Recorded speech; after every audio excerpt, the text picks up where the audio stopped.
I had a bad accident, and my mom refused to sign the hospital papers. My grandfather did. 15 days later, a man in a suit arrived, and my mom went hysterical when she learned why. My dad passed away when I was 8. Then mom remarried Fernando 2 years later. Suddenly, I was just in the way. The day of the accident, I was riding my motorcycle to Grandpa's house. A car ran a red light. I flew 15 feet, shattered leg, broken ribs, head injury, internal bleeding. I woke up in the ambulance barely conscious. At the hospital, they needed parental consent for emergency surgery. A nurse called my mom. I could hear everything through the speaker. Your son needs surgery immediately. He could die within the hour. My mom's voice came through, annoyed. Let me know if he doesn't survive. I don't have time for paperwork. We're leaving for dinner. Then she hung up. The silence was deafening. The nurse stared at the phone like it was alien. Another nurse covered her mouth. A doctor stopped mid-step in the hallway. I wasn't crying from the pain anymore. I was crying because my own mother had just chosen a dinner reservation over my life. The older nurse squeezed my hand. We'll find your grandfather, sweetie. Everything's going to be okay. 20 minutes later, Grandpa came running through those doors. He was 75 but moved like lightning. His hands shook as he signed the papers, tears streaming down his face. I'm not leaving you, he kept saying. I'm right here. The surgery took 7 hours. When I woke up, he was there in that horrible plastic chair, asleep with his hand on mine. For the next 15 days, he never left. Slept in that chair, ate cafeteria food, showered in the hospital bathroom. The nurses brought him a pillow after 3 days. My mother? Not one visit, not one phone call, nothing. I heard the nurses talking when they thought I was asleep. What kind of mother does that? That grandfather is worth his weight in gold. If he were my son, she'd lose custody so fast. When I was discharged, Grandpa helped me into his car, but he didn't drive toward Mom's house. He headed to his place. Grandpa, wrong way, I said weakly. He looked at me with infinite sadness. No, son, your mother called yesterday. Said not to bring you back. You live with me now. Those words hurt worse than the accident, worse than the surgery. My own mother had officially thrown me away. Grandpa cried as he drove. I cried too. We both cried the entire way. What neither of us knew was that at that exact moment, a man in a suit was knocking on my mother's door. She was getting ready for another dinner out when she answered. The man introduced himself as a lawyer from Campus and Associates. I'm here to notify you of a lawsuit, he said, pulling out a manila envelope. Central Hospital is suing you for abandonment of a minor. The state has initiated proceedings for gross parental negligence, and Mr. Ricardo Mendoza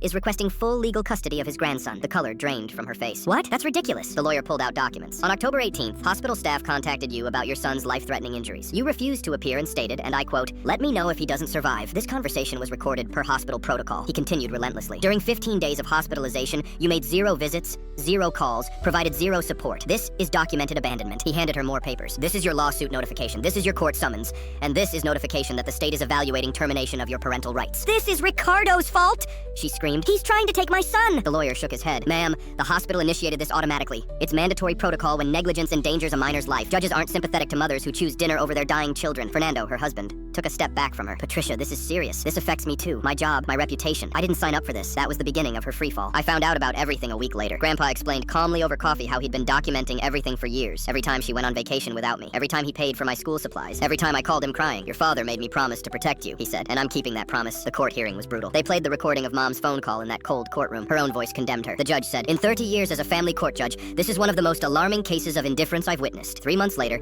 the sentence came. Complete loss of parental rights, 50,000 peso fine, criminal record, restraining order. Grandpa got full legal custody. I officially became his son.